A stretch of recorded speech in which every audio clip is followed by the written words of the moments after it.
Baik, bismillahirrahmanirrahim. Assalamualaikum warahmatullahi wabarakatuh. Alhamdulillahirabbil alamin wa bihi nasta'in ala umuri dunya waddin. Wassalatu wassalamu ala asyrofil anbiya'i wal mursalin wa ala alihi washabbihi ajma'in, amma ba'du. Anak-anakku sekalian, kembali lagi belajar tematik tema 7, sub tema 1, pembelajaran yang keempat. Sebelum kita memulai pelajaran, alangkah baiknya kita membaca doa terlebih dahulu. Kita khususkan untuk diri kita, semoga diberikan pemahaman yang baik, diberikan ilmu yang bermanfaat oleh Allah Subhanahu wa taala. Ila hadratin Nabi Mustafa Muhammadin sallallahu alaihi wasallam. Al-Fatihah. A'udzubillahi minasyaitonirrajim. Bismillahirrahmanirrahim. Alhamdulillahirabbil alamin, arrahmanirrahim, maliki yaumiddin. Iyyaka na'budu wa iyyaka nasta'in, ihdinas siratal mustaqim, siratal ladzina an'amta 'alaihim ghairil maghdubi 'alaihim waladdallin. Amin. Sebelum dimulai pelajaran, kalian buka buku catatannya, pulpennya disiapkan. Tema 7, subtema 1, pembelajaran yang keempat.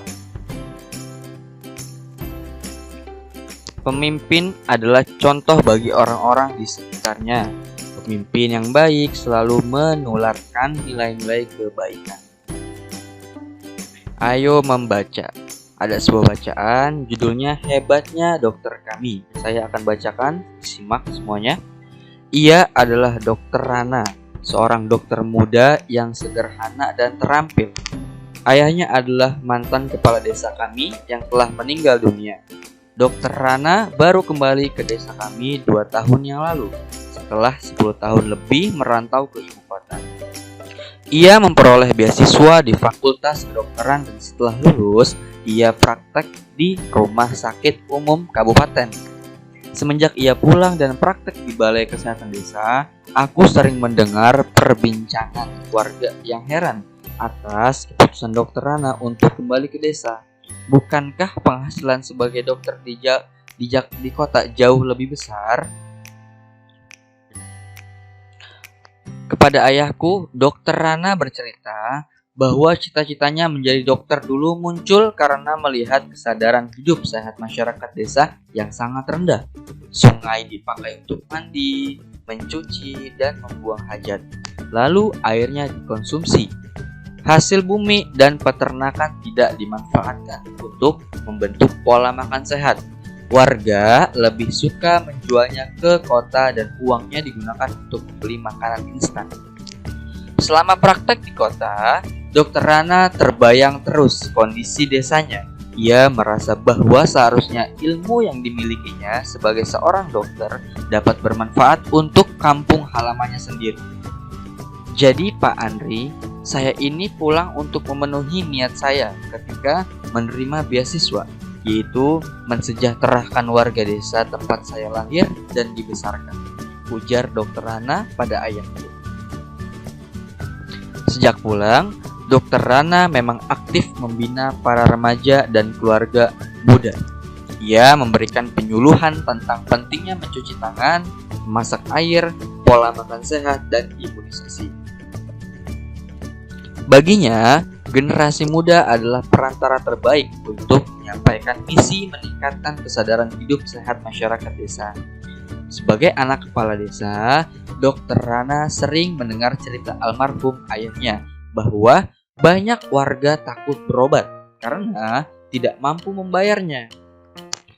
Tak ingin hal ini terjadi, maka diumumkannya bahwa warga dapat membayar jasanya dengan sampah. Ya, sampah. Sampah kering jenis apa saja yang dapat didaur ulang. Botol plastik, botol kaca, koran bekas, bahkan kemasan bekas. Diterima oleh Dokter Rana. Cara ini membuat warga aktif dan bijak mengelola sampah. Sungguh kreatif dan cerdas cara Pak Dokter mendidik warganya. Seperti mendiang ayahnya, Dokter Rana menjadi sosok yang dicintai warga desa. Ia menjadi teladan walaupun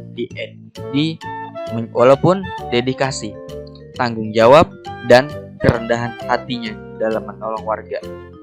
Apabila aku besar nanti, aku ingin seperti Dokter Rana. Akan kukejar cita-citaku menjadi guru dan aku akan kembali untuk membangun kampung halamanku. Nah, inilah anakku sekalian, penggalan cerita daripada hebatnya dokter kami. Ayo berdiskusi. Seorang dokter, guru, kepala sekolah, atau pemimpin lainnya memiliki tempat yang berbeda saat bekerja. Namun, kepemimpinan mereka sangat penting bagi orang-orang di sekitarnya. Ada pertanyaan nomor 1. Menurutmu apa yang akan terjadi apabila para pemimpin tersebut tidak memiliki nilai-nilai kepemimpinan yang baik? Jawabannya adalah apabila para pemimpin tidak memiliki nilai-nilai kepemimpinan yang baik, maka organisasi yang mereka pimpin tidak akan berjalan dengan lancar. Contohnya apa? 1. Jika seorang dokter tidak memiliki nilai-nilai kepemimpinan yang baik, maka tingkat kesehatan masyarakat akan rendah. Kalian tulis di buku tulis soalnya dan juga jawabannya. Selanjutnya apa yang kedua, yaitu jika seorang guru tidak memiliki nilai-nilai kepemimpinan yang baik, maka siswa-siswi yang dididiknya, yang diajarkannya tidak akan berhasil menjadi siswa sukses dan berbudi pekerti. Ini nomor 1 jawabannya. Kemudian nomor 2. Kepada siapa saja pemimpin tersebut bertanggung jawab? Apa yang perlu disyukuri oleh seorang pemimpin?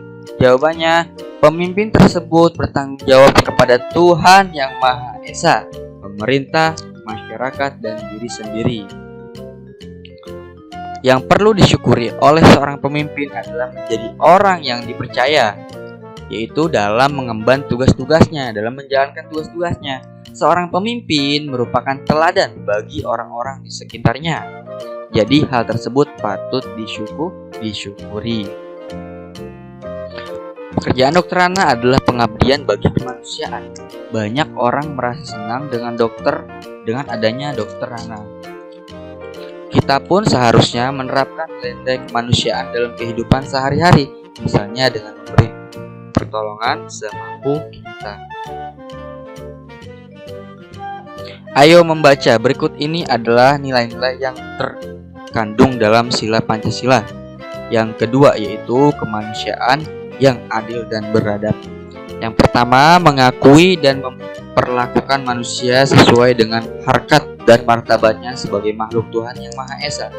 Yang kedua, mengakui persamaan derajat, persamaan hak, serta kewajiban setiap manusia tanpa membeda-bedakan suku, keturunan, agama, kepercayaan, jenis kelamin, kedudukan sosial, dan warna kulit.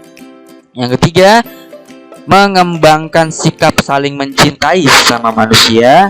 Yang keempat, mengembangkan sikap saling tenggang rasa dan tepas selera. Yang kelima, mengembangkan sikap tidak semena-mena terhadap orang lain. Yang keenam, menjunjung tinggi nilai-nilai kemanusiaan. Yang ketujuh, gemar melakukan kegiatan kemanusiaan. Yang kedelapan, berani membela kebenaran dan keadilan.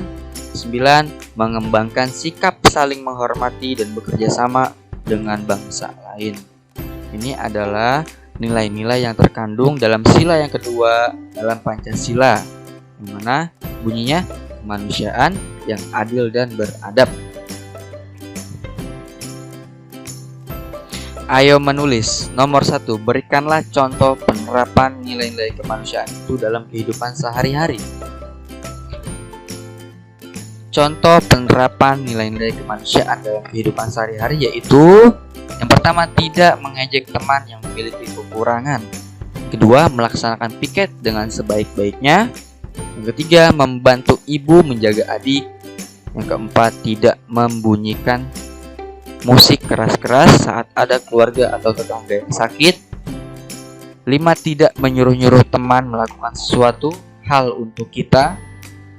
Yang keenam, menyumbang untuk korban bencana alam. 7. Jujur jika melakukan suatu kesalahan. Nah, ini adalah penerapan nilai kemanusiaan dalam kehidupan sehari-hari. Kemudian yang kedua, apa pendapatmu mengenai pelaksanaan nilai-nilai kemanusiaan di lingkungan sekitarmu. Di lingkungan saya, nilai-nilai kemanusiaan sudah dilaksanakan dengan baik.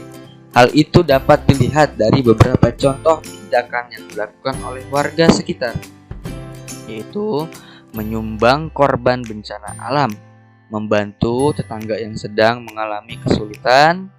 Jika tetangga melakukan suatu acara, masyarakat di sekitarnya juga memberikan bantuan. Ini pendapatnya tentang pelaksanaan nilai-nilai kemanusiaan di lingkungan sekitar kita. Salah satu penerapan nilai kemanusiaan adalah bekerja sama dengan negara lain. Bagaimana bentuk kerjasama negara kita dengan negara-negara ASEAN dalam bidang politik?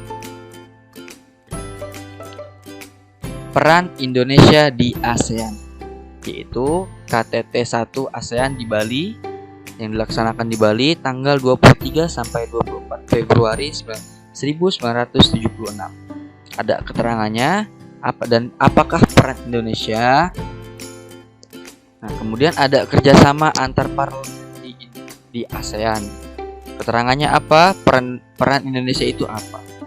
Yang terakhir, yang ketiga, pertemuan ke-44 Menteri Luar Negeri ASEAN pada tanggal 19 Juli 2011. Sekarang kita isi bareng-bareng peran Indonesia di ASEAN. Itu yang pertama, KTT 1 ASEAN di Bali tanggal 23 sampai 24 Februari 1976. KTT konferensi tingkat tinggi. Nah, konferensi itu adalah pertemuan atau rapat apabila ingin merundingkan suatu masalah bersama, ya, musyawarah. KTT konferensi tingkat tinggi, yang mana konferensi tersebut dilaksanakan oleh negara-negara ASEAN, ya, negara-negara tinggi, Indonesia, Filipina, Myanmar, Laos. Nah, kemudian apa saja keterangannya? Merupakan KTT pertama yang diselenggarakan oleh ASEAN. Dalam KTT tersebut disepakati pembentukan sekretariat ASEAN yang berpusat di Jakarta. Ini keterangannya.